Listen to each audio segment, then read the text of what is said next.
I have made it home from the depths of the ancient tomb, where I was held captive by the malevolent scribe and her sinister mummies, who also attacked Tule and Reynard. Tule has kindled a fire for us in the library, knowing it is my favourite room in the estate. We often retreat here where Tule reads aloud, and I bask in the comfort of being home. But tonight I cannot find peace, for I still feel the scribe's lingering energy, as if to say that while she may be vanquished in this realm, she endures in another. Tule pours me a cup of tea as I settle in with a warm throw blanket. I must remind myself that I am home and safe. Outside Ravenscroft estate, Reynard keeps a vigilant watch, and the 4 witches have also stationed themselves here to protect me. They have a marvellous ability to shift between spaces, travelling in ways that elude my attention but assure my safety. Then there is my lovely raven, Poe. Black as the night and as charming as ever, he sits quietly with Freddie, the little ghost in the glass, as though they both missed me and have joined the vigil to keep me safe, providing a sense of normalcy I crave now that I am home once again. Needless to say, I shan't be travelling anytime soon.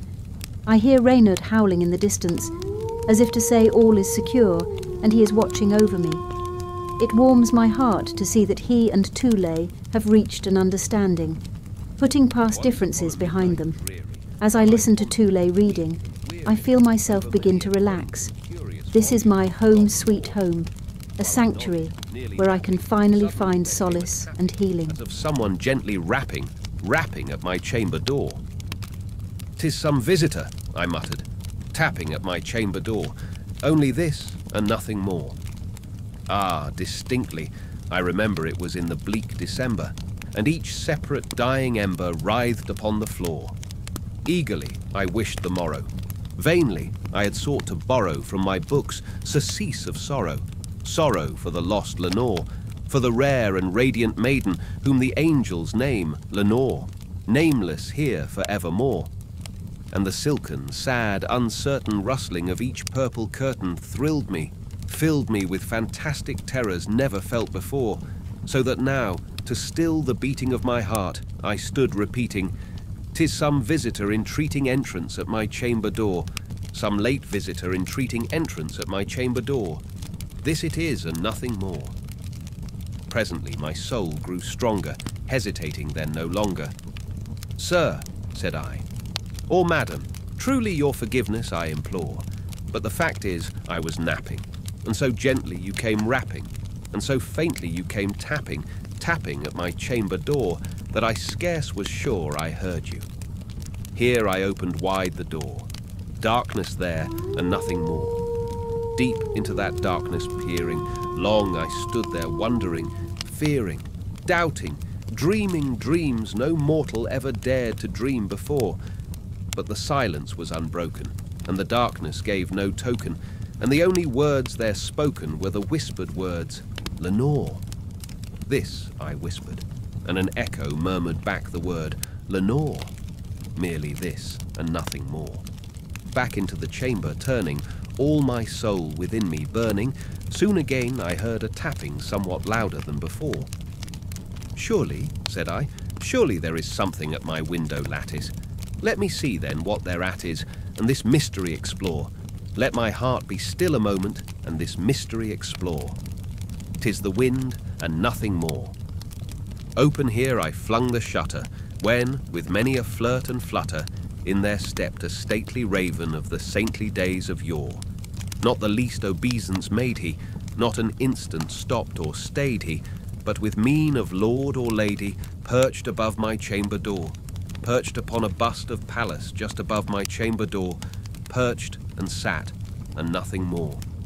Then this ebony bird beguiling my sad fancy into smiling, by the grave and stern decorum of the countenance it wore, "Though thy crest be shorn and shaven, thou," I said, "art sure no craven, ghastly grim and ancient raven, wandering from the nightly shore. Tell me what thy lordly name is on the night's Plutonian shore." Quoth the raven, "Nevermore." Much I marvelled this ungainly fowl to hear discourse so plainly, though its answer little meaning, little relevancy bore. for we cannot help agreeing that no living human being ever yet was blessed with seeing bird above his chamber door, bird or beast upon the sculptured bust above his chamber door, with such name as Nevermore. But the raven, sitting lonely on the placid bust, spoke only that one word, as if his soul in that one word he did outpour.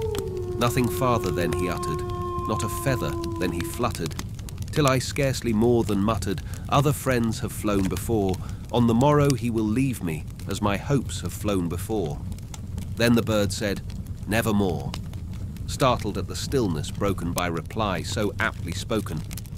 Doubtless, said I, what it utters is its only stock and store, caught from some unhappy master, whom unmerciful disaster followed fast, and followed faster till his songs one burden bore, till the dirges of his hope that melancholy burden bore of never, nevermore. But the raven still beguiling all my sad soul into smiling, straight. I wheeled a cushioned seat in front of bird and bust and door. Then, upon the velvet sinking, I betook myself to linking fancy unto fancy, thinking what this ominous bird of yore, what this grim, ungainly, ghastly, gaunt, and ominous bird of yore meant in croaking, Nevermore. This I sat engaged in guessing, but no syllable expressing to the fowl, whose fiery eyes now burned into my bosom's core.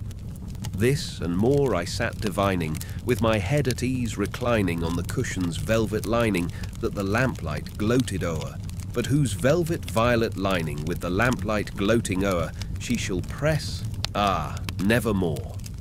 Then, methought, the air grew denser, perfumed from an unseen censer, swung by seraphim whose footfalls tinkled on the tufted floor. Wretch, I cried, thy God hath lent thee, by these angels he hath sent thee respite, and nepenthe from thy memories of Lenore. Quaff, oh quaff this kind nepenthe, and forget. There you are, dear Crosse, your favourite poem, The Raven, by Edgar Allan Poe. Rest easy. Next, I shall read a story for you. Would you like more tea?